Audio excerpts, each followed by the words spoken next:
Hello friends, कैसे हैं आप सब। मैं सरिता मिश्रा आपके अपने ओम शिव शक्ति क्लासेस पर स्वागत करती हूँ। उम्मीद करती हूँ कि मेरे भाभी शिक्षक भाई बहन सभी खुश होंगे, प्रसन्न होंगे। जैसा कि आप सभी जानते हैं कि डेली क्लासेस यहाँ पर रात्रि के 9 बजे रहती है। कितने बजे रहती है? रात्रि के 9 बजे क्लासेस आपको डेली यहाँ पर मिलती है ना। संडे हो या मंडे, फ्राइडे, ट्यूसडे, तीज हो, त्यौहार, आपको डेली क्लासेस यहाँ पर देती हूँ। विदाउट इमरजेंसी होता है तो मैं आपको इन्फॉर्म भी कर देती हूँ। ठीक, जैसा कि आज आज जो 12 बजे की दोपहर की क्लास थी तो वो नहीं हो पाई थी, कुछ मुझे इमरजेंसी वाला काम आ गया तो मैं चली गई थी वहाँ पर काम करने अपना, है ना। तो रात्रि की क्लास ये आपकी हो रही है, डेली क्लासेस रहेगी। कल भी दोपहर 12 बजे रहेगी, रात्रि में भी आपकी क्लास रहेगी। सभी लोग एंजॉय कीजिए क्लासेस को, है ना। डेली अटेंड कीजिए, जो प्रॉब्लम आती है तो मैसेज दीजिए। ठीक है, आपके लिए क्लासेस रहती है ना। तो जैसे कि एग्जाम की डेट कभी भी आ सकती है, आपको मालूम है, तो डेली क्लास अटेंड कीजिए। जो कोई प्रॉब्लम होती है तो बताइए। डेली क्लासेस का ये शेड्यूल दिया हुआ है ना। ये रात्रि के 9 बजे क्लासेस रहती है। तो सबसे पहले मेरे अगर कोई नए फ्रेंड्स जुड़े हुए हैं, है ना, मेरे साथी अगर जुड़े हुए हैं तो वो चैनल को सब्सक्राइब कर लेंगे। पहला स्टेप उनको ये करना है कि चैनल को सब्सक्राइब करना है ना। और दूसरा काम उन्हें क्या करना है, सब्सक्राइब के जस्ट बगल में ये बेल दी हुई होती है, इस बेल को आपको क्लिक करना है। तभी आपको ये, अगर इसको प्रेस करेंगे तभी आपको डेली क्लासेस का नोटिफिकेशन मिलेगा। इसी से आपको नोटिफिकेशन मिलेगा कि क्लासेस स्टार्ट हो गई है ना। ये बेल से आपको नोटिफिकेशन मिलेगा। अब अगर ये बेल नहीं आपने क्लिक किया है तो आपको नोटिफिकेशन नहीं मिलेगा। नोटिफिकेशन के डेली प्रॉब्लम होती रहेगी, तो जल्दी चेक कर लीजिए क्या आपने इसे बेल को प्रेस किया है या नहीं किया है। ठीक, चलिए तो ये जान लेते हैं कि ये आपको क्लासेस को लाइक करके जाना है ना। सभी लोग लाइक कीजिए, है ना। तो लाइक की संख्या तो वैसे संभवतः कम ही रहती है, तो अब ये आप लोग ही रीज़न बताएंगे। शेयर आपका दायित्व है करना, है ना। आप क्लासेस यहाँ लेने आते हैं तभी शेयर करके आइए। बीच में भी शेयर कर दी ताकि आपके साथी जो रह गए हैं वो भी यहाँ पर मिल जाएं। ठीक है, चलिए तो अब अगर आप लोगों की भी इच्छा हो तो आप लोग भी आज टारगेट अपना बताइए कि हम कितने साथियों को, लाइव फ्रेंड्स को लेकर के आज पढ़ने वाले हैं। कितने फ्रेंड्सों का टारगेट रखने वाले हैं कि साथ में एक साथ पढ़ेंगे। तो संभवतः आप 50+ रख लेना चाहिए आप लोगों को, है ना। बहुत दिनों से मैं अपना टारगेट नहीं बनाया, क्योंकि बिना टारगेट के कोई काम नहीं करना चाहिए। क्यों, सही कह रही हूँ या नहीं कह रही हूँ, है ना। तो आप लोग अपना टारगेट बनाइए, अपने सभी साथियों को जोड़ लीजिए। वैसे बहुत सारे साथी कोशिश भी करते हैं कि सभी साथी जुड़ जाएं और सभी करें, है ना। कोई एक नहीं, सभी लोग करें तो आराम से बिल्कुल सब कुछ हो जाएगा। तो लाइव क्लास का भी आ गया है शेड्यूल हमारे पास। हम लाइव क्लास भी जल्दी प्रोसेस स्टार्ट करेंगे, है ना। यूट्यूब से हमको मिल गया है लाइव क्लास का भी हमको। तो ये सब खुशी की बात है, आप लोगों के कारण ही संभव हुआ है ना। आप लोग का सपोर्ट था तो हाँ, आप लोग और भी साथी जोड़े तो भी और भी अच्छा रहेगा, है ना। और भी साथी जुड़ पाए हमसे, है ना। तो चलिए साथ में बात कर लेते हैं। यूट्यूब की लिंक दी हुई है आप यहाँ पर, और आपको चैनल के प्ले अबाउट में भी आपको दी हुई है लिंक, वहाँ से भी आप डायरेक्ट चैनल पर आ सकते हैं। ठीक, चलिए तो ये टेलीग्राम की लिंक है, टेलीग्राम भी ज्वाइन कर लें सभी लोग, क्योंकि तभी आप लोग को यहाँ पर पीडीएफ मिल पाएगा। आज शाम को मैं कोशिश करूँगी सभी की पीडीएफ मिल जाए आप सबको, है ना। यहाँ पर देखती हूँ, मैं चेक करती हूँ कि सबको रात तक में आपको यहाँ से 10-11 बजे तक में आपको पीडीएफ मिल जाएगी। ठीक, चिंता की कोई बात नहीं है, डेली पीडीएफ आप लोग को मिलेगा, है ना। सही बात है, अगर आप लोग प्रैक्टिस करते हो तो उसके साथ साथ आपको पीडीएफ भी मिलना चाहिए। कई दिनों से नहीं मिल पाई है ना। थोड़ा रीज़न था, प्रॉब्लम थी, इस वजह से मेरा स्वास्थ्य भी सही नहीं था, इस कारण से नहीं मिल पाता था। ठीक है, चलिए तो ये है आपका, जैसा कि आप सब जानते हैं कि मैं प्रतिबद्ध हूँ आप सबकी तैयारी को लेकर के, है ना। तो आप सब भी प्रतिबद्ध हो जाइए अपनी तैयारी को लेकर के। ठीक है, तो अच्छा रहेगा, साथों साथ हम मिलकर काम करेंगे कोई भी तो। ठीक, चलिए तो मैं प्रतिबद्ध हूँ आपकी तैयारी के लिए, आप भी प्रतिबद्ध हो अपनी तैयारी को लेकर के, साथ ही साथ शेयर करने के लिए। ठीक, चलिए तो सबसे पहले क्वेश्चन स्टार्ट करने से पहले सीडीपी का यहाँ पर क्वेश्चन है, बहुत इंपॉर्टेंट क्वेश्चन। सीटेट से, यूपीटेट से, रीट से मैंने ये सब कुछ सेलेक्ट किया है सभी जगह से, है ना। तो आंसर कीजिएगा सभी लोग और अपने सभी साथियों को जोड़ लीजिएगा। ठीक, चलिए तो क्वेश्चन स्टार्ट करने से पहले, जैसे कि आपको मालूम है कि डेली मैम यहाँ पर मम्मी पापा को अपने याद करते हैं तभी यहाँ पर क्लासेस स्टार्ट होती है हमारी, तो उसी तरह से आज भी स्टार्ट करते हैं। चलिए तो पहला क्वेश्चन देख लेते हैं, क्या कह रहा है आपका पहला क्वेश्चन यहाँ पर। एक शिक्षक जो शिक्षण अधिगम के प्रति निर्मितवादी उपागम अपनाता है। एक शिक्षक क्या करता है यहाँ पर, निर्माणवादी, निर्मितवादी, आपको मालूम है किसको कहते हैं ना, निर्माणवादी या निर्मितवादी या रचनावाद, है ना। विद्यार्थी को प्रोत्साहन करता है। कोई क्या है यहाँ पर, एक शिक्षक है जो किस उपागम को यहाँ पर, निर्मितवादी को, निर्माणवादी को यहाँ पर उपागम को अपनाता है, उस विधि को अपनाता है ना, निर्माणवादी विधि को। विद्यार्थी को प्रोत्साहित करता है, तो वो क्यों यहाँ पर जो आपका निर्मितवादी उपागम है वो किस ओर ले जाता है, समस्त हल के लिए, या तथ्यों को याद करने के लिए, घटनाओं को पहचानने के लिए, या अन्य के साथ सहयोग देने के लिए।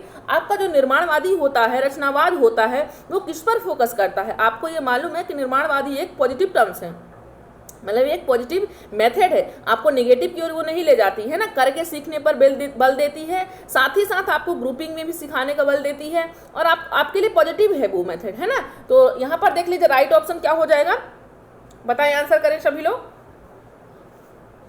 क्या हो जाएगा राइट ऑप्शन आपका यहाँ पर? जो टीचर निर्माणवादी उपागम अपनाता है, विद्यार्थी को प्रोत्साहित कर रहा है, तो प्रोत्साहित करने के साथ साथ वो क्या कर रहा है?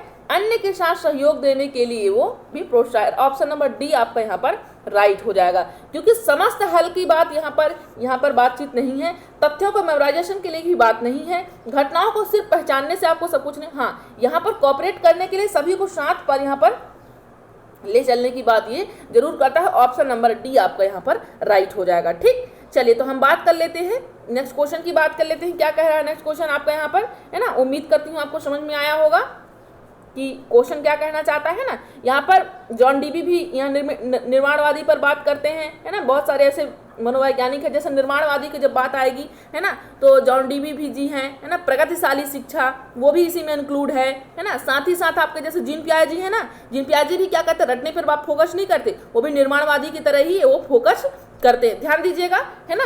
मैं आपको एक लिस्ट भी दे दूंगी कौन कौन से निर्माणवादी है, कौन कौन से संज्ञानवादी है, कौन कौन से यहाँ पर व्यवहार। बेसिकली आपका जो निर्माणवादी होगा और संज्ञानवादी होगा वो मिलता जुलता है ना, क्योंकि निर्माणवादी में भी करके सीखने पर बल दिया जाता है और संज्ञानवादी में भी करके सीखने पर, मेमोराइजेशन की बात वहाँ पर नहीं की जाती है। उम्मीद करती हूँ आपको समझ में आ रहा होगा, है ना। चलिए हम बात कर लेते हैं अपने नेक्स्ट क्वेश्चन की, देखते हैं क्या कह रहा है नेक्स्ट क्वेश्चन यहाँ पर।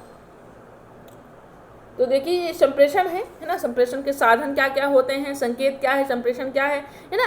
यहाँ से भी क्वेश्चन उठता है बार बार, ये आए हुए क्वेश्चन है, कोई यूपी टेट का है तो कोई रीट का है तो कोई एमपी टेट का है, कोई सी टेट का है ना, सब बने हुए क्वेश्चन है ना। चलिए बात कर लेते हैं क्या कह रहा है क्वेश्चन। संकेत जो है ना, जो क्या है, इंडिकेट जो है संप्रेषण के साधन है। आपको मालूम है कि एक जो संकेतिक भाषा होती है वो भी अपनी एक भाषा कहलाती है। जो संकेत होता है, जैसे छोटा बच्चा होता है तो वो बोल नहीं सकता, लेकिन अगर वो रो रहा है, इशारा कर रहा है, तो वो भी अपनी एक भाषा का प्रयोग कर रहा है ना। तो जो संकेत होता है आपका, वो संप्रेषण के साधन होते हैं। जो संकेत होते हैं वो कैसे होते हैं, संप्रेषण के साधन, मतलब बातचीत के एक साधन होता है ना।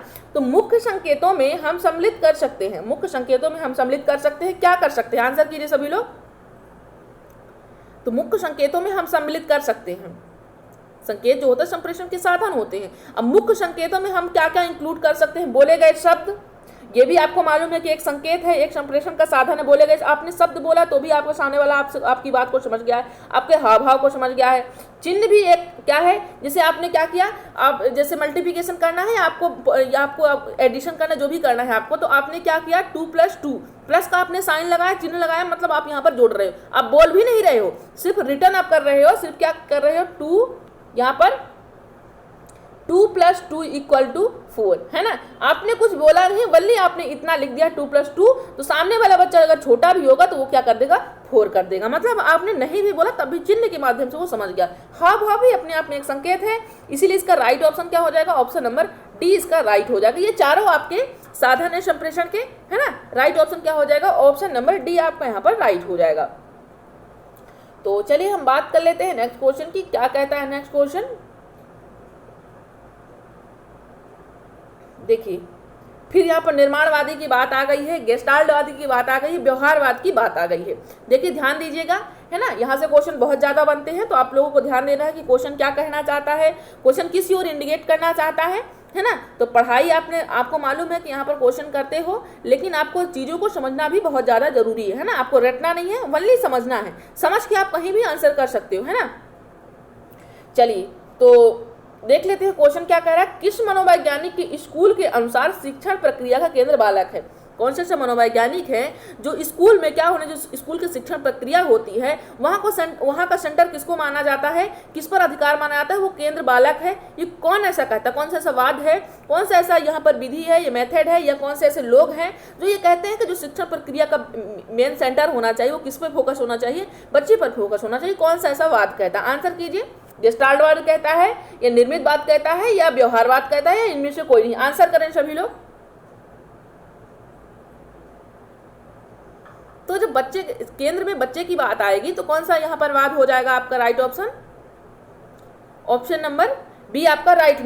यह निर्मितवाद या निर्माणवाद की बात हो जाएगी, है ना। जब बच्चे को केंद्र माना जाता है, ये कौन सी वाद में माना जाता है? निर्माणवाद में या निर्मितवाद में माना जाता है ना। रचनावाद में भी बच्चे को ही केंद्र माना जाता है, ये चीज ध्यान रखिएगा, ठीक। चलिए कि ताकि बच्चे, जैसे आपको क्या करना है यहाँ पर प्रक्रिया केंद्र बालक है, मतलब कहने का ये है कि जैसे मैं आपको पढ़ा रही हूँ, मैं आपसे बार बार पूछ रही हूँ कि आपको क्या अच्छा लगता है, क्लास शेड्यूल क्या है ना, क्या रखना चाहिए क्लास का शेड्यूल, 12 बजे रखें, जैसे 3 बजे जो भी आपका टाइमिंग हो, ठीक। अब यहाँ पर दूसरी बात ये भी कर रही हूँ कि जैसे आपसे बार बार पूछती हूँ कि आपको क्वेश्चन समझ में आ रहा है या नहीं आ रहा है ना। आपके अनुसार जो भी काम हो रहा है, जैसे ओम का आपको मालूम है कि ओम शिव शक्ति क्लासेस में जितना भी शेड्यूल होता है वो आपके अनुसार होता है, यानी बच्चे के अनुसार होता है हमारे क्लासेस में, है ना। तो ये कैसा है यहाँ पर बालक केंद्रित जो भी काम हो रहा है कैसा माना जाएगा, शिक्षण प्रक्रिया यहाँ पर बालक केंद्रित माना जाएगा। तो ये कौन से वाद में होता है? ये निर्मितवाद में होता है, निर्माणवाद में होता है, रचनावाद में होता है। ध्यान रखिएगा इस चीज को, ठीक। राइट ऑप्शन क्या हो जाएगा? ऑप्शन नंबर बी आपका राइट हो जाएगा। चलिए तो हम बात कर लेते हैं अपने नेक्स्ट क्वेश्चन की, देखते हैं क्या कह रहा है नेक्स्ट क्वेश्चन। देखिए आपका ये 4th क्वेश्चन है, श्रव्य दृश्य सामग्री क्या है यहाँ पर? श्रव्य दृश्य सामग्री क्या है यहाँ पर? बताएं, आंसर कीजिए। आपको मालूम है कि यहाँ पर ऑडियो जो होता है, विजुअल जो होता है ना, तो ये ऐसी कैसा मटेरियल है ये? बताएं, आंसर करें। अवबोध में सुविधा प्रदान करती है, मतलब कि जानने में सुविधा प्रदान करती है, या अधिगमकर्ता के प्रत्यक्षीकरण को विकसित करने में सहायता करती है, या अधिगमकर्ता की धारणा शक्ति को बढ़ाती है? उपरोक्त सभी। आंसर करें, सभी लोग आंसर करेंगे। क्या हो जाएगा राइट ऑप्शन आपका?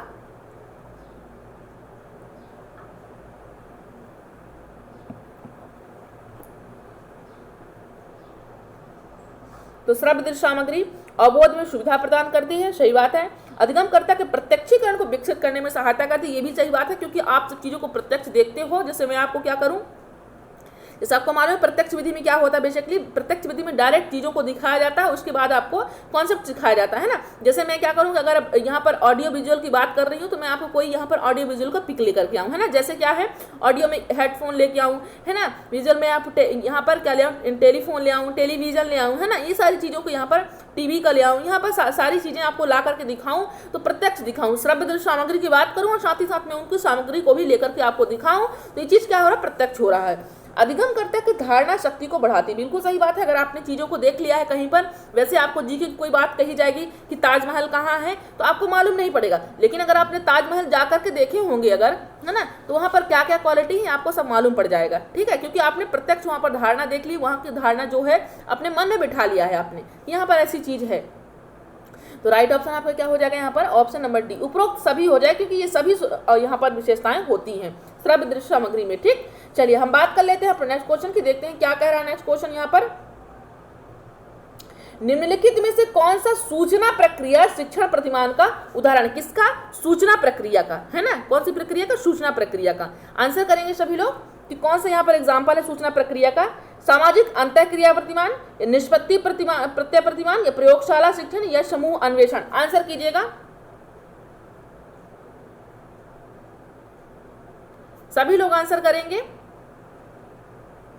तो इसका राइट ऑप्शन क्या हो जाएगा? सूचना प्रक्रिया शिक्षण प्रतिमान का। यह आया हुआ क्वेश्चन, इसलिए मैं आपको करा रही हूं कि आप लोग ध्यान दीजिएगा, है ना।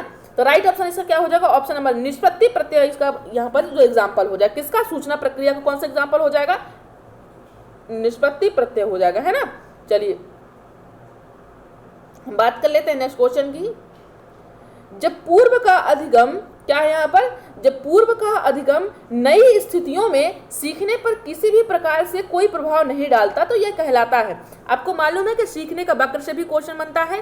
सीखने की जो आपके लर्निंग ऐप होते हैं, कर्व होता है ना, तो यहाँ से भी क्वेश्चन बनते हैं ना कि सीखने का कौन सा यहाँ पर नकारात्मक यहाँ पर प्रभाव है, कौन सा यहाँ पर धनात्मक है, या कौन सा शून्य स्थानांतरण, मतलब यहाँ पर कर्व से बात भी की जाती है। लर्निंग ऐप से, लर्निंग कर्व से बातचीत होती है क्वेश्चन में। चलिए जैसे आपने क्या किया, जब पूर्व आपने कोई चीज़ सीखा, जैसे आपने 11th-12th में जो भी चीज़ आपने सीखा, जैसे a + b का whole square, a² + b² + 2ab, आपने पूर्व में सीखा, 11th-12th में आपने सीखा। वही सीखने के बाद आप कॉलेज में उसको उस प्रोसेस को कंटिन्यू लगाए रखे हो, क्योंकि आपको ध्यान है वो चीज़ को। जैसे कोई क्वेश्चन आपको मिला है ना, जैसे आपको कोई यहाँ पर 5 + 2 का होल स्क्वायर मिला, तो आपको मालूम पड़ गया कि ये किस यह जो फॉर्मूला है किससे मिलता जुलता है, a+b का होल स्क्वायर से ये मिलता जुलता है। तो आपने अगर आपने वर्तमान में भले ही फार्मूला नहीं अपनाया हो, लेकिन पूर्व में अगर आपने सीखा इस फार्मूला को, तो आप इस क्वेश्चन को सॉल्व कर पाओगे आसानी से। उसी प्रोसेस से आप तुरंत खोल लोगे और उसका आंसर कर पाओगे। तो आपको क्या हुआ, जब पूर्व का अधिगम आपको आज काम कर गया है ना। तो इस तरह का अधिगम क्या कहलाता है, चलिए हम जान लेते हैं, फिर हम बताते हैं क्या कहलाता है इसमें, है ना। तो इसमें ऑप्शन थे, जब पूर्व का अधिगम नई स्थितियों में सीखने पर किसी भी प्रकार से कोई प्रभाव नहीं डालता, तो यह कहलाता है, क्या कहलाता है बताइए। जब आपने पूर्व में जो चीज सीखा और आज वो काम आपको किसी प्रकार से प्रभाव नहीं डालती, मतलब किसी भी प्रकार की उपयोगी नहीं, आपको काम नहीं कर रही है। आपने जो कुछ भी पिछला, जैसे आपको क्या होता है, अपने 2-3 महीने पहले या लॉकडाउन से पहले जो भी आपने यहाँ पर रिवीजन किया रहा होगा, या CDP का, मैथ्स का, इंग्लिश का, हिंदी का, जो भी आपने पढ़ा रहा हो, लेकिन उसके बाद आपने लॉकडाउन के कारण आपने कुछ लोगों ने आलस किया होगा या शायद नहीं पढ़ा होगा बीच में, वो चीज़ आपको भूलने लगी होगी। अब आप उस चीज़ को पढ़ने जाते हो तो आपको पूरा भूला हुआ लगता है नहीं कि हमने कहीं पढ़ा ही नहीं, है ना। तो ये चीज़ क्या हो रहा है, आपने पूर्व में तो सीखा लेकिन आज आपको वो उपयोगी में नहीं आ रहा, तो ये कौन सा स्थानांतरण कहलाएगा, ये आपका शून्य स्थानांतरण कहलाएगा, है ना। क्योंकि आपको कोई प्रभावित नहीं कर रहा है, आपको कोई हेल्प, पहले आपने जो कुछ भी सीखा और वर्तमान में कोई हेल्प आपका नहीं कर रहा है ना। तो ये क्या हो जाएगा आपका, ये सीखने का शून्य स्थानांतरण कहलाएगा, है ना। अब समस्या समाधान अधिगम, ये तो है नहीं, समस्या समाधान विधि है, अधिगम नहीं है, है ना। अधिगम का सकारात्मक स्थानांतरण क्या कहलाएगा, ये जान लीजिए आप लोग, क्योंकि यहाँ से शून्य स्थानांतरण ये भी आंसर क्वेश्चन में बनता है, सकारात्मक बनता है और ये नकारात्मक बनता है। ये भी मैं आपको बता चुकी हूँ, है ना। वक्र से भी बताई हूँ किस तरह का वक्र होता है, सरल रेखी वक्र क्या होता है, SR रेखी वक्र क्या होता है ना। ये चीज ध्यान रखिएगा। चलिए तो जान लेते हैं कि जो नई स्थितियों में सीखने पर किसी भी प्रकार से कोई प्रभाव नहीं डालता तो क्या कहलाएगा। तो ये शून्य स्थानांतरण, या जो आपका राइट ऑप्शन जो हो जाएगा ये आपका शून्य स्थानांतरण कहलाएगा। लेकिन आप ये जान लीजिए कि आपका सकारात्मक स्थानांतरण क्या कहलाएगा। तो जैसा मैंने आपको एग्जाम्पल में बताया कि आपने पूर्व में जो कुछ भी सीखा और आज आपको सीखने में मदद कर रहा है, वो आपको क्या है, वो आपका सकारात्मक है ना। और यहाँ पर नकारात्मक क्या हो जाएगा, नकारात्मक ये हो जाएगा जो, जैसे यहाँ पर क्या कह रहा है, किसी भी प्रभाव से कोई प्रभाव नहीं। यहाँ पर जो आपका शून्य स्थानांतरण में आपने देखा है, तो मतलब कोई प्रभाव, कोई रिएक्ट करता ही नहीं है, तब वो शून्य। जैसे आपको कोई ऐसी चीज है कि जैसे कभी कभी आपको चोट लग जाती है तो पूरा वो नॉर्मल हो जाता है, तो आपको ना वो दर्द होता है ना ही वो चोट को मालूम होता कि मतलब चोट तो लगी होती है लेकिन वो शून्य हो जाता है, कोई इफेक्ट नहीं पड़ता कि हाँ कुछ एकदम शून्य हो जाता है, तो ये आपका शून्य हो जाएगा। हाँ, लेकिन आपने अगर कोई पिछड़ा सीखा है और आज आपको सीखने में बाधा उत्पन्न करे, मतलब आपको भूल रहा है बार बार वो चीज, तो वो क्या हो जाएगा, वहां पर वो आपका सीखने का नकारात्मक स्थानांतरण कहलाएगा, है ना। ये राइट ऑप्शन क्या हो जाएगा आपका, बात शून्य की हो रही तो राइट ऑप्शन नंबर फर्स्ट आपका राइट हो जाएगा। तो उम्मीद करती हूँ आपको समझ में आ गया होगा, है ना। मेरे डिटेल बताने का मतलब यही रहता है कि आप लोग चीज़ों को समझ जाओ, बार बार आपको वो चीज़ें पढ़नी ना पड़े, है ना। जब भी क्वेश्चन करो तो आपको, मैं आपको यहाँ पर चाहे CDP हो, हिंदी हो, EVS हो, मैं आपको इतने क्वेश्चन करा दूंगी कि आप लोग को बाहर से अगर कहीं क्वेश्चन आ, क्योंकि ये सभी प्रीवियस ईयर क्वेश्चन है ना, तो आपको यहाँ से ही आपको पैटर्न पता चल जाए किस टाइप क्वेश्चन बनते, क्योंकि आप सभी टाइप के क्वेश्चन करोगे। यहाँ पर जितने क्वेश्चन यहाँ पर लाती हूँ सभी मिक्सअप क्वेश्चन रहते हैं, तो आपको सभी टाइप के, सभी टेट एग्जाम में जहाँ जहाँ बनते हैं स्टेट में, तो आपको सभी का नॉलेज हो जाएगा, तो आप यहाँ पर प्रैक्टिस बेहतरीन आपकी हो पाएगी, है ना। चलिए तो बात कर लेते हैं, जैसे आप लोग, बहुत सारे लोग टेस्ट सीरीज यहाँ पर खरीदते हैं, परचेस करते हैं, तो परचेस करने की कोई जरूरत नहीं, क्योंकि यहाँ पर टेस्ट सीरीज जैसे ही क्वेश्चन में यहाँ पर इंक्लूड करती हूँ, मिक्सअप क्वेश्चन करती हूँ, सेलेक्टेड क्वेश्चन करती हूँ, है ना। इन्हीं को आप आंसर कीजिए, देखिए कि आपका यहाँ पर क्वेश्चन कितना हो रहा है, कितना आपका राइट हो रहा है। चलिए तो हम बात कर लेते हैं क्वेश्चन की कि अधिगम अंतरण का थॉर्नडाइक सिद्धांत कहा जाता है। अधिगम अंतरण है ना, एक सिद्धांत है जिसको क्या कहा है, थॉर्नडाइक सिद्धांत भी कहा जाता है ना। तो कौन सा ऐसा यहाँ पर अधिगम अंतरण, यहाँ पर ऐसा सिद्धांत है जिसको क्या कहा जाता है, थॉर्नडाइक सिद्धांत भी कहा जाता है। तो क्या समानता का सिद्धांत है जिसको थॉर्नडाइक सिद्धांत भी कहा जाता है, या अनुरूप तत्वों का समूह कहा जाता है, या औपचारिक नियमों का समूह, या उपरोक्त सभी। आंसर करेंगे कौन सा ऐसा सिद्धांत है जिसको थॉर्नडाइक सिद्धांत भी कहा जाता है। आंसर करें सभी लोग, क्योंकि यहाँ से इस टाइप का क्वेश्चन बनता है ना कि जिसके SR थ्योरी किसकी थ्योरी कहा जाता है, RS थ्योरी किसको कहा जाता है, ये आप चीज़ों को ध्यान रखिएगा, यहाँ से भी क्वेश्चन बार बार बनते हैं। चलिए आंसर कीजिए। तो जो थॉर्नडाइक सिद्धांत कहा जाता है वो अनुरूप तत्वों का समूह सिद्धांत को कहा जाता है। किसको, अनुरूप तत्वों का सिद्धांत को ही क्या कहा जाता है, थॉर्नडाइक का सिद्धांत भी ये कहा जाता है ना। चलिए राइट ऑप्शन क्या हो जाएगा आपका यहाँ पर, ऑप्शन नंबर बी आपका यहाँ पर राइट हो जाएगा। उम्मीद करती हूँ आपको समझ में आ गया होगा, है ना। बहुत आसान सी भाषा में आपको इसीलिए समझा रही हूँ कि आपको बार बार समझना ना पड़े, है ना।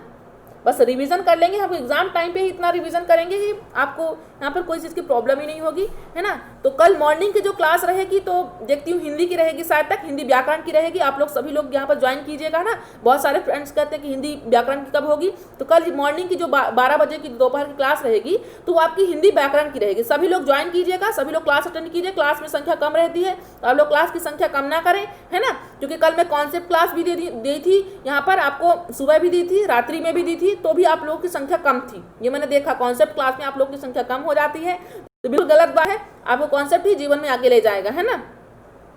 चलिए हम बात करते हैं क्वेश्चन की। क्वेश्चन क्या कह रहा है देख लीजिए। शिक्षा का जो अधिकार है, आपको मालूम है कि शिक्षा का एक अपने आप में अधिकार है। आपको शिक्षा पाना भी, शिक्षा लेना भी आपका एक अधिकार है। आपको शिक्षा का ये अधिकार कोई नहीं आपसे छीन सकता, है ना। तो जो अधिनियम है 2009 में बना था, आपको मालूम। तो क्रियान्वयन के बाद कक्षा कक्ष में क्या होता है, पहले देख लिए अप्रभावित है। जो कक्षा कक्ष में इसकी प्रोसेस वो अप्रभावित है, क्योंकि शिक्षा का अधिकार विद्यालय में कक्षा की औसत आयु को प्रभावित नहीं करता है ना। जो कक्षा कक्ष में क्या होता है 2009 के क्रियान्वयन के बाद कक्षा कक्ष में अप्रभावित है, क्योंकि शिक्षा का अधिकार विद्यालय में कक्षा की औसत आयु को प्रभावित नहीं करता है। सेकंड ऑप्शन क्या कह रहा है कि जेंडर के अनुसार अधिक समझाती है। थर्ड ऑप्शन क्या कह रहा है यहाँ पर, आयु के अनुसार अधिक समझाती है। यहाँ पर आयु के अनुसार अधिक समझाती है। फोर्थ क्या कह रहा है, आयु के अनुसार अधिक विषम जाती है। आंसर करें सभी लोग, क्या होगा राइट ऑप्शन, सभी लोग आंसर करेंगे, क्या हो जाएगा आपका राइट ऑप्शन यहाँ पर। तो जो शिक्षा का अधिकार अधिनियम 2009 होता है, तो वो कक्षा कक्ष में क्या करता है, तो वो अप्रभावित है, नहीं कि वो प्रभावित है अपने आप में, क्योंकि शिक्षा का जो अधिकार विद्यालय में है कक्षा की औसत आयु को प्रभावित नहीं करता, है ना। किसी की आयु को प्रभावित नहीं करता। जेंडर के अनुसार अधिक नहीं, जेंडर की बात यहाँ पर नहीं की जाती है ना। आयु के अनुसार अधिक समझाती है, मतलब वहाँ पर जो जिस आयु का है उसी आयु में उसी क्लास में उसको क्लास में दिया जाएगा। जो आपको जैसे आपके एक बच्चे की क्या है 6 से 7 वर्ष की है, तो उसको फर्स्ट क्लास में ही एडमिशन दिया जाएगा। जैसी उसकी आयु है उसी के अनुसार उसको क्लास में दाखिला दिया जाएगा। हाँ, जो उसका पिछला कंटेंट वो बच्चा अगर डायरेक्ट वो 5th क्लास के एज है, तो अगर 5th क्लास तक नहीं पहुंच पाया, डायरेक्ट 5th क्लास में ले रहा है, तो उसको पिछला वहाँ पर सब कुछ बताया जाएगा, उसके अनुसार वहाँ पर उसको दाखिला दिया जाएगा, है ना। तो राइट ऑप्शन क्या हो जाएगा आपका यहाँ पर, ऑप्शन नंबर सी आपका यहाँ पर राइट हो जाएगा। चलिए हम बात कर लेते हैं नेक्स्ट क्वेश्चन की, देखते हैं क्या कह रहा है नेक्स्ट क्वेश्चन यहाँ पर।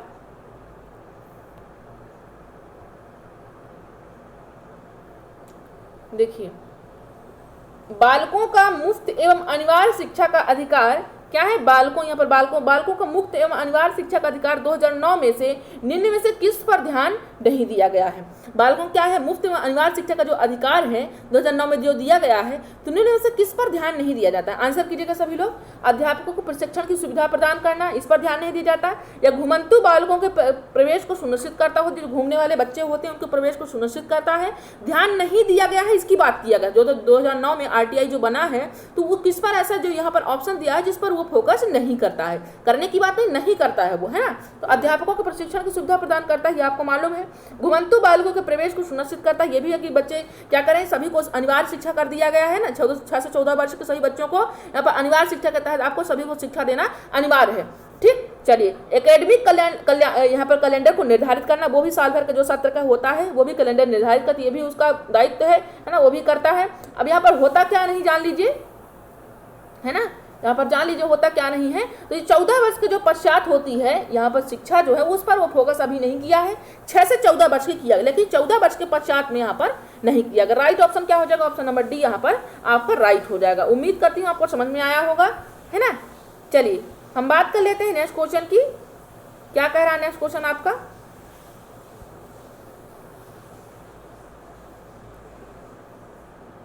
शिक्षा का जो अधिकार है क्या है, शिक्षा का जो अधिकार है उद्घोषित हुआ है, कब यहाँ पर लागू किया गया, बताइए शिक्षा का अधिकार कब लागू किया गया है, घोषित किया गया है, घोषणा की गई है, कब घोषणा की शिक्षा के अधिकार की। 2007 में या 2008 में, 2009 में, 2010 में। आंसर कीजिए सभी लोग। तो राइट ऑप्शन क्या हो जाएगा आपका यहाँ पर, ऑप्शन नंबर,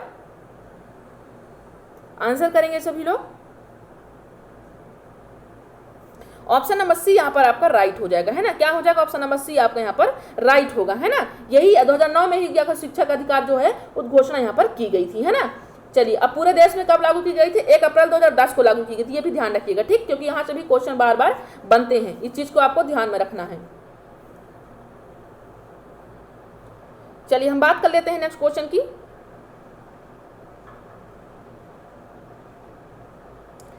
भारत के संविधान का क्या यहाँ पर किसकी बात की गई है?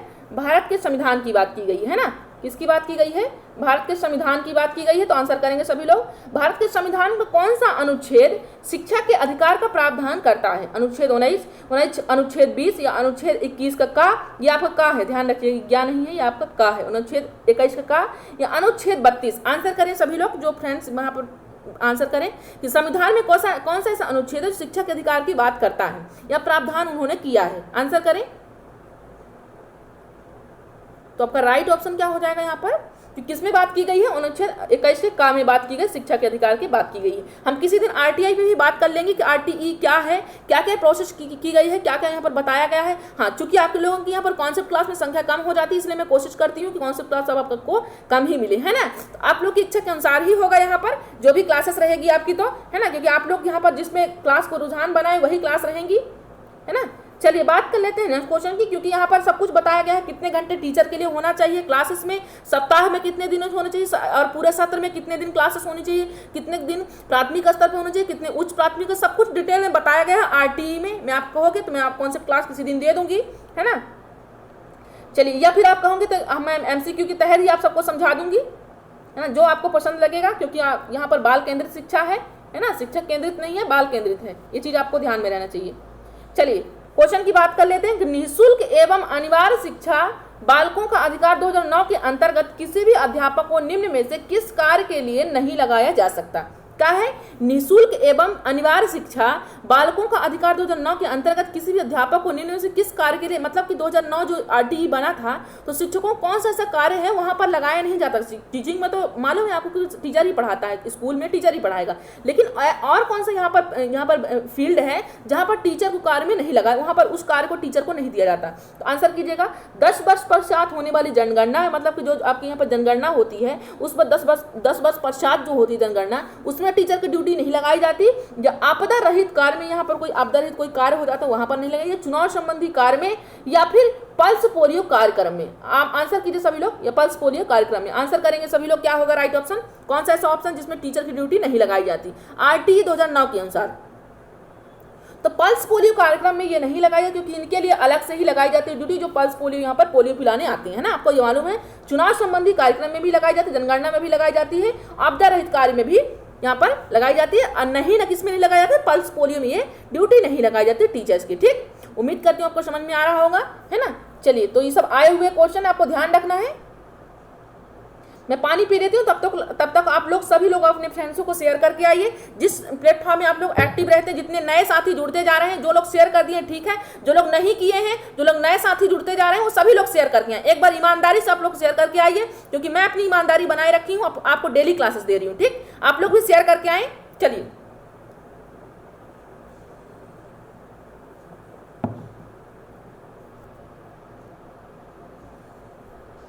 शिक्षा का जो अधिकार अधिनियम है 2009 वो लागू नहीं होता। किस पे ऐसा शिक्षा का अधिकार अधिनियम है 2009 जिस पे लागू नहीं होता? बताएं, आंसर करेंगे।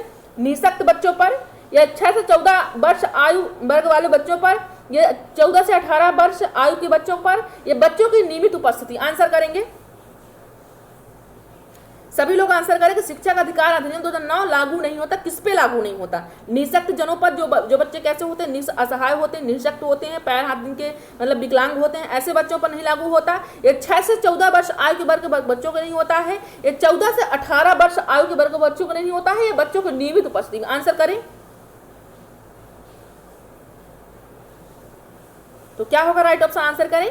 निःशक्त बच्चों पर तो आपको मालूम है समावेशी शिक्षकता लागू किया जाता है। 6 से 14 वर्ष की बात तो की ही गई है, बच्चों को नियमित उपस्थिति में बात की गई, लेकिन 14 से 18 आयु यह वर्ष की जो बच्चे की बात हो रही है वो इंक्लूड नहीं किया गया है। यहाँ 6 से 14 वर्ष की बात की गई है, 14 से 18 वर्ष बच्चों की बात नहीं की गई आरटी में। ध्यान रखिएगा इस चीज को, है ना, क्योंकि ऐसे भी क्वेश्चन घुमा करके आपसे पूछ सकता है। ठीक, तो राइट ऑप्शन क्या हो जाएगा यहाँ पर? आपका ऑप्शन नंबर सी आपका यहाँ पर राइट हो जाएगा। क्या हो जाएगा? ऑप्शन नंबर सी आपका यहाँ पर राइट हो जाएगा। इसकी बात आरटीई नहीं करता है ना। चलिए हम बात कर लेते हैं नेक्स्ट क्वेश्चन की, देखते हैं क्या कह रहा है नेक्स्ट क्वेश्चन आपका यहाँ पर। आत्म संप्रेषण को कहते हैं, क्या है? आत्म संप्रेषण को कहते हैं। पहला ऑप्शन संगठनात्मक संप्रेषण है, या अफवाह संप्रेषण है, अंतर्वैयक्तिक संप्रेषण है, अंतर्वैयक्तिक संप्रेषण है। जो आपका आत्म संप्रेषण होता है, मतलब आत्म मतलब स्वयं का संप्रेषण मतलब बातचीत जो होता है, उसको क्या कहा जाता है, किस वर्डों से यहाँ पर इंक्लूड किया जाता है, किस वर्डों से जाना जाता है, बताइए। आपकी सीडीपी में या ईवीएस हो, हिंदी हो, जो आत्म संप्रेषण की बात की जाती है तो वो किस टाइप के व्यक्ति को क्या कहा जाता है? संगठनात्मक संप्रेषण कहता है, उसको कहा जाता है, अफवाह कहा जाता है, या अंतर्वैयक्तिक या अंतर्वैयक्तिक, क्या कहा जाता है? आंसर कीजिएगा सभी लोग। तो मैं आपको गार्डनर की जो बहुबुद्धि सिद्धांत है उसमें भी समझा चुकी हूँ, है ना। उसमें क्या समझाई हूँ कि बुद्धि कितने प्रकार की होती है, यहाँ पर 9 प्रकार की 8 प्रकार की मैं आपको समझा चुकी हूँ, जिसमें आपको अंतर्वैयक्तिक भी समझाई हूँ। बुद्धि इस प्रकार की होती है, अंतर्वैयक्तिक भी होती है, इस प्रकार की मैं आपको बुद्धि वहाँ पर भाषिक बुद्धि, है ना, यहाँ पर तार्किक बुद्धि, सब प्रकार की बुद्धि को समझा चुकी, जिनमें से अंतर्वैयक्तिक भी है और अंतर्वैयक्तिक भी है, अंतर्वैयक्तिक भी हो अंतर भी है, दोनों चीज आपको इंक्लूड करके आपको समझाई, है ना। तो यहाँ पर जो आत्म संप्रेषण, आत्म स्वयं की जो बातचीत की गई है, किस पे फोकस किया गया है? राइट ऑप्शन क्या हो जाएगा? ऑप्शन नंबर डी यहाँ पर आपका राइट हो जाएगा ना। अंतर्वैयक्तिक, आपको जब अंतर्वैयक्तिक होगा तो स्वयं का होगा, मतलब कि जैसे आप अंतर्वैयक्तिक मतलब स्वयं का विचार कर रहे हो, स्वयं से बातचीत कर रहे हो, और जब अंतर्वैयक्तिक बात आएगा ये दूसरों से बातचीत हो रही है ना। ये जो अंतर्वैयक्तिक संप्रेषण हो रहा है मतलब सभी लोगों से बातचीत हो रही है ना। राइट ऑप्शन क्या हो जाएगा? ऑप्शन नंबर डी आपका राइट हो जाएगा। चलिए तो हम बात कर लेते हैं नेक्स्ट क्वेश्चन की, देख लेते हैं क्या कह रहा है नेक्स्ट क्वेश्चन आपका यहाँ पर। देखिए जो हार्वर्ड जी की यहाँ पर जो लेसन प्लान है जो उन्होंने दिया है, जो कॉन्सेप्ट दिया है, एक सीक्वेंस दिया है, वहाँ से क्वेश्चन हर बार बनते हैं टेट एग्जाम में, है ना। तो आप लोग सभी लोग आंसर करेंगे, क्या होगा राइट ऑप्शन यहाँ पर जो हार्वर्ड जी ने बात की है। तो पहला ऑप्शन देख लीजिए, हार्वर्ड के द्वारा दिए गए पाठ योजना के उपागम के चरणों का उपयुक्त तार्किक क्रम है। जो उन्होंने लेसन प्लान के लिए एक सीक्वेंस दिया है, यहाँ पर रीजनिंग का एक सीक्वेंस दिया है, तो कौन सा ऐसा सीक्वेंस है जो सही सीक्वेंस है इसका? तो पहला प्रस्तुतिकरण, फिर तुलना, सामान्यीकरण, अनुप्रयोग, प्रस्तावना है, या प्रस्तावना तुलना प्रस्तुतिकरण है, या सामान्यीकरण अनुप्रयोग है, या प्रस्तावना प्रस्तुतिकरण तुलना है, या सामान्यीकरण अनुप्रयोग है। फोर्थ ऑप्शन क्या कह रहा है आपका? सामान्यीकरण, तुलना, या प्रस्तुतिकरण, या अनुप्रयोग, प्रस्तावना। आंसर करेंगे सभी लोग, क्या राइट ऑप्शन आपका? सभी लोग आंसर करेंगे। हार्वर्ड जी ने लेसन प्लान जो दिया है तो क्या होगा राइट ऑप्शन आपका यहाँ पर? आंसर करेंगे सभी लोग। तो राइट ऑप्शन क्या हो जाएगा? जिन्होंने एक सीक्वेंस दिया है, तो सही सीक्वेंस कौन सा है? सबसे पहले आपको मालूम है कोई भी चीज होता है उसका इंट्रोडक्शन होता है ना। कोई भी चीज़ आप कहीं पर प्लान कर रहे हो, कहीं पर प्रेस मतलब कि आप पेश कर रहे हो, कहीं किसी को बता रहे हो, तो सबसे पहले क्या करोगे? उसका पहले आप इंट्रोडक्शन बताओ कि किस चीज़, जैसे मैं क्लास लेती हूँ तो क्लास में यहाँ पर लेने से पहले मैं आपको बताती हूँ कि आज हम क्या पढ़ने वाले हैं ना, अब हम क्या पढ़ने वाले, क्या सीखने वाले हैं। तो यहाँ पर क्या होगा? सबसे पहले यहाँ पर आपका प्रस्तावना होगा, है ना। फिर क्या होगा? उस चीज़ मैंने आपको प्रस्तावना किया, जैसे मैंने बताया कि आज क्या पढ़ने वाली हूँ, जस्ट उसके बाद हम यहाँ पर प्रस्तुतिकरण करते हैं, मतलब पहला क्वेश्चन दूसरा क्वेश्चन यहाँ पर करने लगते हैं। ठीक, ये आपका हुआ। तो ये आपका सीक्वेंस सही है। फिर तीसरा तुलना हो जाएगा, कंपैरिजन करेंगे उसका, फिर सामान्यीकरण करेंगे, यहाँ पर जनरलाइजेशन करेंगे, फिर उस चीज का यहाँ पर अनुप्रयोग करेंगे। ये आपका सीक्वेंस सही है, बाकी आपका सीक्वेंस सही नहीं है ना। ये हार्वर्ड जी ने 5 यहाँ पर लेसन प्लान के एक सीक्वेंस दिया है ना। ये एक सीक्वेंस होता है लेसन प्लान बनाने का, पेश करने का, जो टीचर के लिए जो लेसन प्लान होता है ना। चलिए राइट ऑप्शन क्या हो जाएगा? ऑप्शन नंबर सी आप यहाँ पर राइट हो जाएगा। तो ये हार्वर्ड जी की जो लेसन प्लान है ये बहुत इंपॉर्टेंट, यहाँ से क्वेश्चन सीक्वेंस से ही बनते हैं, इसका सीक्वेंस से ही आपसे पूछा जाता है, यहाँ से क्वेश्चन यही बनते हैं। ये आया हुआ क्वेश्चन है ना, ये यूपी टेट में क्वेश्चन बना है और यही एमपी टेट में भी क्वेश्चन बना है ना, प्रीवियस ईयर में मैंने देखा है ना। चलिए बात कर लेते हैं अपने नेक्स्ट क्वेश्चन की। आप लोग को सीक्वेंस नहीं भूलना है, इसका ध्यान नोट कर लीजिएगा कि क्या है। वैसे भी आपको कॉमन सी बात है, जब यहाँ पर बात होगी आपकी सीक्वेंस की, तो आप ध्यान रखें सबसे पहले किसी चीज का इंट्रो होता है, ये आपका हो जाएगा। इंट्रो करने के जस्ट बाद आप क्या करते हो? उसी को प्रस्तुतिकरण करते हो, जबकि बाकी में तुलना है, इसमें भी तुलना है, इसमें भी तुलना है। एक ही ऑप्शन ऐसा है जो प्रस्तुतिकरण की बात कर रहा है, इसलिए right option option number C आपका यहाँ पर राइट हो जाएगा। चलो जो नए साथी जुड़ते जा रहे हैं तो उनको डेली क्लास की टाइमिंग बता देती हूँ। डेली क्लास रात्रि के 9 बजे रहती है ना। यहाँ पर जो ये टेट एग्जाम के लिए रात्रि के 9 बजे रहती है और दोपहर में भी 12 बजे रहती है। कितने बजे? दोपहर में मेरी क्लास 12 बजे रहती है, जिसमें कल हम हिंदी व्याकरण से क्वेश्चन करने वाले हैं, है ना। सभी पार्ट से हम इंक्लूड करेंगे। और शाम को ही 5 बजे मैथ्स की क्लास रहती है विजय सर की, है ना। शाम को 5 बजे क्लास रहती है, तो सभी लोग क्लास अटेंड कीजिए, है ना। एंजॉय की। जो प्रॉब्लम होती है तो यहाँ पर डाउट सेशन में भी डाल दीजिएगा, है ना। आपसे एक वो ग्रुप भी एक बनाएंगे जो आप सबके लिए सभी साथी जुड़ पाएं। हम ऐसा एक व्हाट्सएप ग्रुप बनाने वाले हैं आप सबके लिए, है ना, कि आप लोग सभी लोग ग्रुप में डिस्कशन कर सकें, है ना। जल्दी हम बनाने वाले हैं। चलिए हम बात कर लेते हैं क्वेश्चन की, ताकि आप लोग कोई प्रॉब्लम हुआ करे तो आप लोग ग्रुप में मैसेज कर दिया करो, है ना। आप लोग अपना साथी भी एक साथ यहाँ पर डिस्कशन कर लिया करो। तो चलिए हम बात कर लेते हैं क्वेश्चन की। क्या कह रहा क्वेश्चन कि निम्नलिखित में से कौन सा शिक्षण प्रतिमान के आवश्यक तत्वों का एक सही युग्म है। क्या है कि निम्नलिखित में से कौन सा शिक्षण प्रतिमान है यहाँ पर जो आवश्यक तत्वों का एक सही युग्म है। शिक्षण प्रतिमान है जो शिक्षण सामग्री होती है ना। तो यहाँ पर जो सामग्रियां होती हैं, जो शिक्षण उद्देश्य होते हैं, उसके आवश्यक तत्व के कौन कौन से युग्म यहाँ पर हैं। पहला है उद्देश्य है, संरचना है, सामाजिक प्रणाली है, सहायक प्रणाली है। दूसरा ऑप्शन क्या कह रहा है कि संरचना सामाजिक प्रणाली है। फिर तीसरा क्या है, सहायक प्रणाली है, रूपांतरण है। थर्ड ऑप्शन क्या कह रहा है आपका, उद्देश्य है ना। थर्ड क्या है, उद्देश्य है, सामाजिक प्रणाली है, सहायक प्रणाली है, रूपांतरण है। फोर्थ ऑप्शन क्या कह रहा है आपका यहाँ पर, संरचना है, उद्देश्य है, रूपांतरण है, सहायक प्रणाली है। आंसर करेंगे क्या होगा इसका राइट ऑप्शन।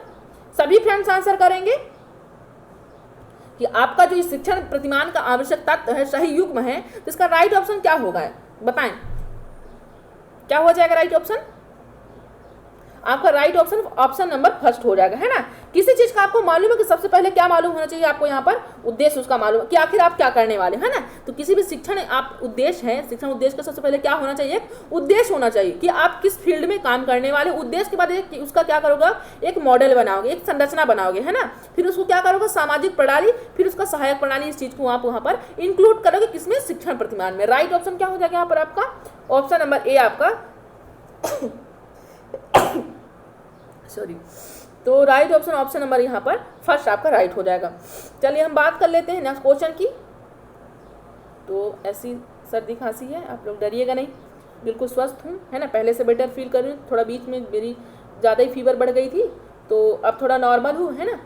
सब कुछ मैंने ब्लड टेस्ट भी करवाया, सब कुछ नॉर्मल है ना। तो चिंता की कोई बात नहीं है, आप लोग का सब सहयोग था, है ना, दुआएं थी, तो मैं बिल्कुल ठीक हो गई हूँ, आप सबके बीच में हूँ और डेली क्लासेस ले रही हूँ, है ना। चलिए पूरा तो बेटर फील नहीं कर रही हूँ, बट थोड़ा सा अच्छा लग रहा है ना पहले के मुताबिक। चलिए हम बात कर लेते हैं क्वेश्चन की कि निम्नलिखित में से कौन सा शिक्षण अधिगम प्रक्रम को प्रभावहीन बनाता है। निम्नलिखित में कौन सा ऐसा शिक्षण अधिगम प्रक्रम है जिसको प्रभावहीन बनाता है। शिक्षण अधिगम प्रक्रम को जो प्रभावहीन, प्रभावशाली नहीं, प्रभावहीन। आपको मालूम है कि प्रभावशील और प्रभावहीन में आपको यहाँ पर अंतर है। प्रभावहीन जो होता है, हीन वर्ड जो होता है वो यहाँ पर नीचे की बात हो, लो लेवल की बात होती है। जो प्रभावशाली की बात होती है वो एक्टिव है, पॉजिटिव टर्म्स है। हीन एक निगेटिव वर्ण है ना। चलिए हम बात कर लेते हैं कौन सा शिक्षण अधिगम प्रक्रम है जो यहाँ पर प्रभावहीन बनाता है आपको, है ना। पहला ऑप्शन देख लीजिए, उपयुक्त शिक्षण है। सेकंड है पाठ्यक्रम पूरा करना है या शिक्षण विधि का उपयोग करना है। फोर्थ ऑप्शन क्या है आपका, पारितोषिक तथा दंड का अनुचित उपयोग है। आंसर करें सभी लोग, क्या हो जाएगा राइट ऑप्शन आपका यहाँ पर। शिक्षण अधिगम प्रक्रम को प्रभावहीन बनाता है, कौन सा ऐसा ऑप्शन है। तो उपयुक्त शिक्षण आपको मालूम है कि ये उपयुक्त शिक्षण है ना। ये आपको उपयुक्त शिक्षण दिलाता है। पाठ्यक्रम पूरा करने में भी आपको शिक्षण जो अधिगम प्रक्रम होता है ये प्रभावशील बनाता है, ये प्रभावहीन नहीं बनाता।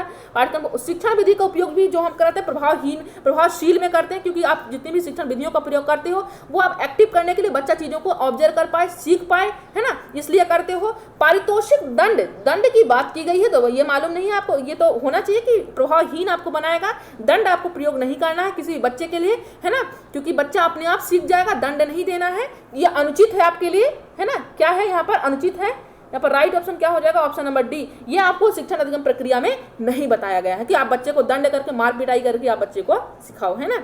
मार पिटाई से काम नहीं चलेगा, है ना। प्यार से समझाओ, प्यार से सारी दुनिया टिकी हुई है ना। प्यार है तो सब कुछ है, भरोसा है तो सब कुछ है, उम्मीदें हैं तो सब कुछ है।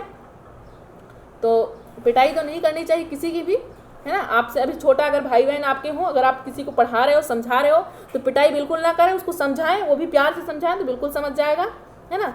चलिए तो संप्रेषण का कार्य क्या है, आंसर करेंगे। संप्रेषण का कार्य क्या है, संप्रेषण का कार्य क्या है। संप्रेषण का मतलब होता है हाव भाव होता है, बातचीत होता है ना, कन्वर्जेशन होता है। तो आंसर करें कि संप्रेषण का कार्य क्या होता है। सूचना का आदान प्रदान होता है, यह शिक्षा एवं प्रशिक्षण होता है, अभिप्रेरणा होता है, उपयुक्त। सभी आंसर करेंगे, सभी लोग आंसर करेंगे। और जो नए साथी जुड़ते जाएंगे सभी लोग शेयर करके आएंगे, है ना। सभी लोग क्या करेंगे, शेयर करते जाएंगे क्लास को, सभी लोग शेयर करके आएंगे, तभी आपके साथ नए साथी जुड़ पाएंगे आप लोगों से, है ना। अगर आप लोग करेंगे तभी ये काम हो पाएगा, और सहयोग आप सबको ही करना है ना। क्लास में दे रही हूँ ठीक है, लेकिन अगर इस चीज़ को कोई बढ़ा रहा है, जहाँ तक आज मैं हूँ तो मैं किसको कर रही हूँ, आप सबके कारण ही जहाँ तक हूँ तो हूँ, है ना। तो आप सब लोग आगे बढ़ाएंगे तभी ये क्लासेस आगे जाएंगी, है ना। तो जहाँ भी आप लोग एक्टिव रहते हैं जिस सोशल मीडिया पर, उसमें आप यहाँ पर शेयर कीजिए क्लास को, तो बेटर रहेगा, आप लोग के और भी साथी जुड़ पाएंगे। चलिए, संप्रेषण का कार्य क्या होता है आपका? राइट ऑप्शन क्या हो जाएगा? सूचना का आदान प्रदान होता है। शिक्षा एवं प्रशिक्षण में भी संप्रेषण मतलब बातचीत करने पे आप जरूरी तो नहीं कि आप सिर्फ घर पर ही बातचीत करते हैं, क्लासेस में भी बातचीत करते हैं, प्रशिक्षण के दौरान भी बातचीत होती है। मोटिवेशन में भी आप मोटिवेशन तभी कर पाते हैं जब उसको बातचीत कर पाते, उससे कुछ रियलाइज करवा पाते हो। जैसे मोटिवेशन की जरूरत बच्चे, जैसे कोई बच्चा ऐसा कहता है कि मैं मुझे पढ़ाई में मन नहीं लग रहा है, उससे आप मोटिवेशन दे रहे हो, तो संप्रेषण के माध्यम से, बातचीत के माध्यम ही से तो दोगे ना, ऐसे संकेत के माध्यम से दे नहीं दोगे आप, है ना, मोटिवेशन। तो आपको बातचीत करना पड़ेगा, लेकिन ये भी ध्यान रखें संकेत भी अपने आप में एक संप्रेषण में आता है, ध्यान रखिएगा इस चीज को। राइट ऑप्शन क्या हो जाएगा? ऑप्शन नंबर डी आपका उपयुक्त सभी आपका राइट ऑप्शन हो जाएगा, है ना। चलिए हम अपनी बात कर लेते हैं नेक्स्ट क्वेश्चन की, देखते हैं क्या कह रहा है नेक्स्ट क्वेश्चन आपका यहाँ पर। तो देख लीजिए, लिंगवा फोन जो होता है, क्या होता है लिंगवा फोन, ये बहुत पुराने जमाने में चलता था। लिंगवा फोन का उदाहरण क्या है? वो जो फोन होता था वो किसका उदाहरण? श्रव्य सामग्री का, श्रव्य दृश्य सामग्री का, दृश्य सामग्री, क्रियात्मक सामग्री का। आंसर कीजिएगा। लिंगवा फोन एक टेलीफोन की तरह ही होता था, तो बताएं, आंसर करें कि वो लिंगवा फोन उदाहरण किसका है? दृश्य श्रव्य सामग्री का नहीं है ये, है ना, क्योंकि एक फोन है ना। दृश्य सामग्री का भी नहीं है, क्रियात्मक सामग्री। ये ऑप्शन क्या हो जाएगा राइट ऑप्शन? आपका ऑप्शन नंबर फर्स्ट आपका श्रव्य सामग्री का ये आपका लिंगवा फोन ऑप्शन है ना। चलिए, तो ये पीसीओ की तरह होता था, है ना। चलिए बात कर लेते हैं नेक्स्ट क्वेश्चन की, देख लेते हैं क्या कह रहा है नेक्स्ट क्वेश्चन आपका यहाँ पर। सतत एवं व्यापक, ये जो आपका क्या है यहाँ पर, सतत एवं व्यापक मूल्यांकन में जो सीसी होता है ना, तो जो व्यापक शब्द जिसे इसमें क्या मिला है?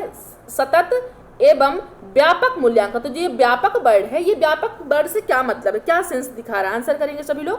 क्या सभी विषयों का मूल्यांकन होता है, या शैक्षिक क्षेत्र का मूल्यांकन होता है, या शैक्षिक एवं सह शैक्षिक होता है, या शैक्षिक क्षेत्र का मूल्यांकन होता है? आंसर कीजिए।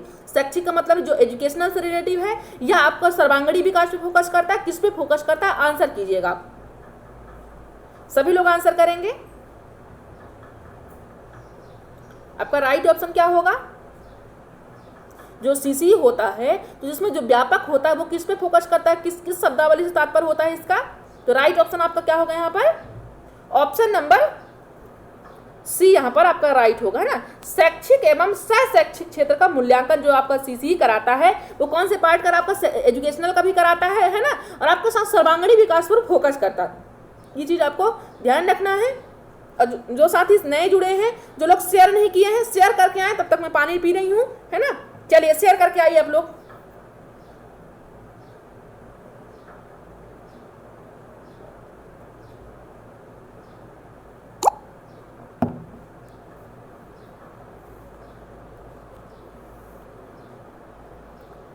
आंसर करें सभी लोग, क्या होगा? तो राइट ऑप्शन आपका क्या हो जाएगा? ऑप्शन नंबर सी आपका यहाँ पर राइट हो जाएगा, है ना। किस पे बात करते हैं? शैक्षिक एवं सह शैक्षिक क्षेत्र का मूल्यांकन पे ये बातचीत करता है। राइट ऑप्शन क्या होगा? ऑप्शन नंबर सी आपका राइट होगा, है ना। चलिए हम बात कर लेते हैं नेक्स्ट क्वेश्चन की, देखते हैं क्या कह रहा है नेक्स्ट क्वेश्चन। परीक्षा के स्थान पर, यहाँ पर क्या है? परीक्षा के स्थान पर सतत और व्यापक मूल्यांकन क्या है? यहाँ पर परीक्षा के स्थान पर सतत और व्यापक मूल्यांकन गुणवत्ता मूलक शिक्षा के लिए अधिक उपयुक्त, क्योंकि यहाँ जो परीक्षा के स्थान पर क्या कर दिया गया है? सीसी कर दिया है ना। जो सीसी कर दिया है उसका जो गुणवत्ता, उसकी जो गुण होती है, उसकी क्वालिटी होती है, तो मूल शिक्षा के लिए अधिक उपयोगी जो वर्तमान की शिक्षा है उसके लिए सीसी बहुत ज्यादा इंपॉर्टेंस है। क्यों है? रीजन क्या है? पहला ऑप्शन देख लीजिए, क्यों इंपॉर्टेंस है? क्या संज्ञानात्मक क्षेत्र का मूल्यांकन करता है, इसलिए जो सीसी होता है वो आपको कॉग्निटिव एरिया पर जो एवेल्यूएशन करता है, इसलिए इंपॉर्टेंट है। ये सह संज्ञानात्मक क्षेत्र को मूल्यांकन करता है, मतलब कि मूल्यांकन तो है ही है, सह मूल्यांकन साथ साथ मूल्यांकन करता है और अदर पार्ट का भी करता है। यह मूल्यांकन सतत एवं व्यापक क्षेत्रों का होता है। जो आपका मूल्यांकन होता है, ये जो सीसी होता है वो आपके सभी पार्टों के सर्वांगीण विकास पर आपका मूल्यांकन करता है, इसलिए होता है। यानी शारीरिक, मानसिक, है ना, मनोवैज्ञानिक सब कुछ पर यहाँ पर एवेल्यूएशन करता है, इसलिए इंपॉर्टेंट होता है। ये right option option number D हो जाएगा। आंसर करें सभी लोग, क्या होगा? क्यों इसको गुणवत्ता मूलक इसमें अधिक उपयुक्त है? सीसी जो होता है क्यों इसको उपयुक्त माना गया? आंसर करेंगे। चूंकि रीजन क्या हो जाएगा? ये संज्ञानात्मक क्षेत्र का भी ये क्या करता है? मूल्यांकन करता है। सह संज्ञानात्मक का भी करता है, मूल्यांकन सतत व्यापक का भी करता है। ऑप्शन नंबर डी आपका यहाँ पर राइट हो जाएगा। क्या हो जाएगा? ऑप्शन नंबर डी आपका यहाँ पर राइट होगा, इसीलिए इसको ज्यादा यहाँ पर गुणवत्ता प्रदान किया गया है ना। इस चीज को ज्यादा अहम इंपॉर्टेंस दिया जाता है। चलिए तो हम बात कर लेते हैं नेक्स्ट क्वेश्चन की, देखते हैं क्या कर रहा है नेक्स्ट क्वेश्चन। मूल्यांकन का उद्देश्य है, क्या है यहाँ पर? मूल्यांकन का उद्देश्य है, पहला ऑप्शन क्या कह रहा है? धीमी गति से सीखने वाले एवं प्रतिभाशाली बालकों के रूप में लेबल करना। सेकंड ऑप्शन क्या कह रहा है कि जिन बालकों को उपचारात्मक शिक्षा की आवश्यकता है उनकी पहचान करना। थर्ड ऑप्शन क्या कह रहा है, अधिगम की कठिनाइयां व समस्या वाले क्षेत्रों का पता लगाना होता है। या फोर्थ ऑप्शन कह रहा है यहाँ पर उत्पादक जीवन जीने के लिए शिक्षा किस सीमा तैयार की एक पाई है का पुष्टि पोषण कर प्रदान करना। आंसर करें क्या हो जाएगा राइट ऑप्शन, बताएं सभी लोग क्या होगा इसका राइट ऑप्शन। उत्पादक जीवन जीने के लिए शिक्षा किस सीमा तक तैयार की गई है, यहाँ पर तैयार की एक पाई है का पुष्टि पोषण प्रदान करना। आंसर करें क्या होगा राइट ऑप्शन आपका। किसका मूल्यांकन का जो उद्देश्य होता है क्या होता है, आंसर करें क्या होता है मूल्यांकन का उद्देश्य। एवल्यूएशन का जो आपका उद्देश्य होता है वो क्या होता है, तो धीमी गति से सीखने वाले एवं प्रतिभाशाली बालकों के रूप में लेबल करना। क्या ये उद्देश्य होता है कि मतलब धीमी गति से सीखने वाले एवं प्रतिभाशाली को अलग अलग लेबल करना, ये होता है। जिन बालकों को उपचारात्मक शिक्षा की आवश्यकता है उनकी पहचान करना होता है। सिर्फ इतना उद्देश्य होता है मूल्यांकन का कि जिनको उपचारात्मक शिक्षा की आवश्यकता है, जिनको उपचार की आवश्यकता है, इसको पहचान करना। या अधिगम की कठिनाइयों का समस्या वाले क्षेत्रों को पता लगाना। या उत्पादक जीवन जीने के लिए शिक्षा किस सीमा तक तैयार की गई है, इसको पुष्टि पोषण करना। आंसर करें तो यहाँ पर आपका जो राइट ऑप्शन हो जाएगा ऑप्शन नंबर सी हो जाएगा, है ना। अधिगम की कठिनाइयों व समस्या वाले क्षेत्रों को पता लगाना। पता लगाने के बाद क्या किया जाता है, क्योंकि पहले ही उपचारात्मक नहीं किया जाता, आपको मालूम है पहले उपचार नहीं किया जाता, पहले निदानात्मक के तहत क्या किया जाता है, अधिगम की कठिनाइयों और समस्या वाले क्षेत्रों को पता लगाया जाता है। ये आपको मालूम होना चाहिए, है ना। पहले क्या किया जाता है सीसी आपको मूल्यांकन में, पहले कठिनाई वाले क्षेत्रों को पता लगाया, इसके बाद उपचार किया जाता है ना। इसलिए राइट ऑप्शन क्या हो जाएगा, ऑप्शन नंबर सी आपका यहाँ पर राइट हो जाएगा। चलिए हम बात कर लेते हैं नेक्स्ट क्वेश्चन की, देखते हैं क्या कह रहा है नेक्स्ट क्वेश्चन आपका यहाँ पर।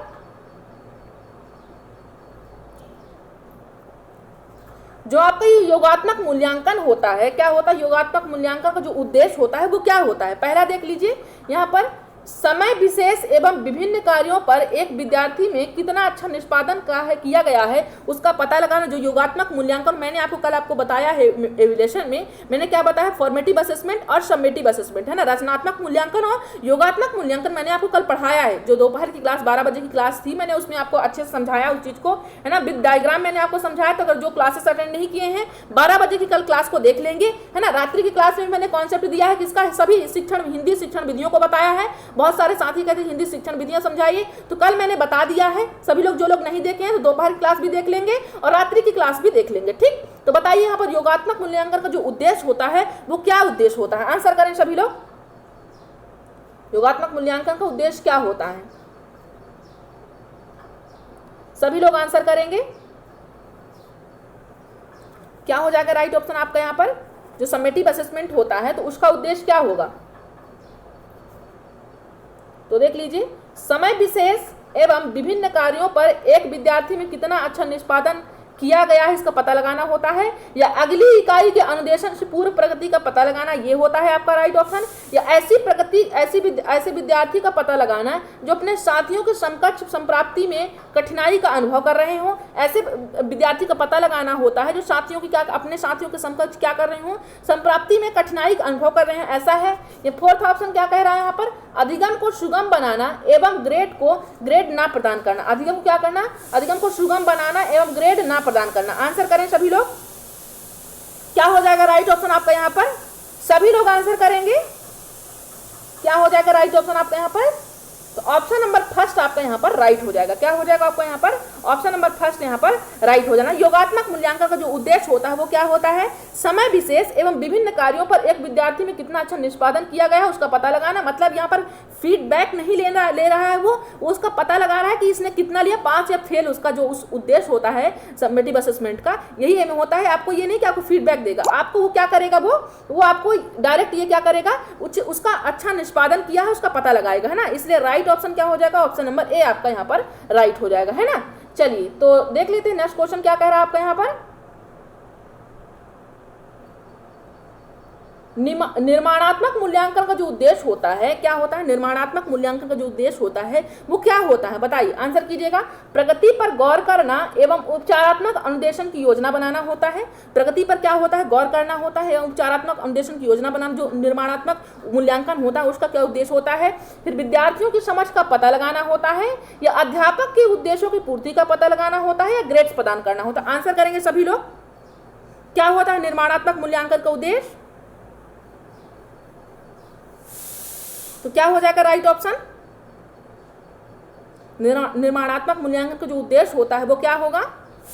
ऑप्शन नंबर फर्स्ट आपका यहाँ पर राइट हो जाएगा। क्या हो जाए? प्रगति पर गौर करना होता है। निर्माण का जो मतलब होता है वो यही होता है कि प्रगति पर गौर करना एवं उपचारात्मक यहाँ पर गौर करना एवं उपचारात्मक अन्वेषण की मतलब कि यहाँ पर आपने कितनी प्रगति की है ना। जो निर्माणात्मक मूल्यांकन होता है, निष्पादन जो होता है वो इसी चीज पर फोकस करता है कि आपने कितनी प्रगति की है। क्या होता है कि आपने कितनी प्रगति की है, उस पर क्या करेंगे। अगर आपने जो चीज नहीं समझ पाए हैं उस पर उपचारात्मक तहत क्या आप क्या करेंगे, वो उस चीज का अन्वेषण की, उस चीज का प्लान करेंगे, उस चीज की योजना बनाएंगे, है ना। इसीलिए आपका राइट ऑप्शन क्या हो जाएगा यहाँ पर? ऑप्शन नंबर ए आपका राइट हो जाएगा, है ना। निर्माणात्मक मूल्यांकन का उद्देश्य क्या हो जाता है? प्रगति पर गौर करना एवं उपचारात्मक अन्वेषण। यह विद्यार्थी की समझ का पता लगाना नहीं होता है। अध्यापक के उद्देश्यों की पूर्ति का पता लगाना ये भी नहीं होता। ग्रेड्स प्रदान करना ये भी नहीं होता। ऑप्शन नंबर फर्स्ट आपका यहाँ पर राइट हो जाएगा, है ना। क्या हो जाएगा? ऑप्शन नंबर फर्स्ट यहाँ पर राइट होगा। चलिए तो हम बात कर लेते हैं नेक्स्ट क्वेश्चन की। देखते हैं क्या कह रहा है नेक्स्ट क्वेश्चन। नेक्स्ट क्वेश्चन करने से पहले हम ये जान लेते हैं कि रात्रि के 9 बजे कितने बजे क्लासेस रहती है। रात्रि के 9 बजे डेली क्लासेस रहती है। दिन के 12 बजे मेरी क्लास रहती है, तो सभी लोग अटेंड कीजिएगा, है ना। चलिए कितने बजे? दिन के 12 बजे दोपहर क्लास रहती है ना। तो जो लोग नहीं क्लास देखते हैं सभी लोग अटेंड कीजिए क्लास को। दो क्लासेस यहाँ पर मिल रहे हैं, साथ ही आपको शाम को भी मैथ्स की क्लास मिलती है ना। तो 3 क्लास आपको डेली मिलती है। अटेंड कीजिए सभी लोग, अपने सभी फ्रेंड्सों को शेयर कर दीजिए, वो लोग भी जुड़ जाए अगर नहीं जुड़े हैं तो शायद इतने ही क्वेश्चन थे आज, है ना। तो ये आप जान लीजिए, ये यूट्यूब की भी लिंक दी हुई है, ये टेलीग्राम की लिंक दी हुई है। आपका फेसबुक पेज पे अगर मुझे ये लाइक करना चाहते हैं तो ये भी आपका ये CTET and estate with Sarita ma'am है ना। सीटेट एंड एस्टेट है विद सरिता मैम से है, आपको मिल जाएगा फेसबुक पेज पे। वहाँ पर भी जाइए, आप लाइक कीजिए, अपने फ्रेंड्स को भी इन्वाइट कीजिए लाइक के लिए, है ना। तो आज के लिए बस इतना ही था फ्रेंड्स, है ना। उम्मीद करती हूँ आपको सेशन अच्छा लगा होगा, है ना। आज के लिए बस इतना ही। जय हिंद, जय भारत।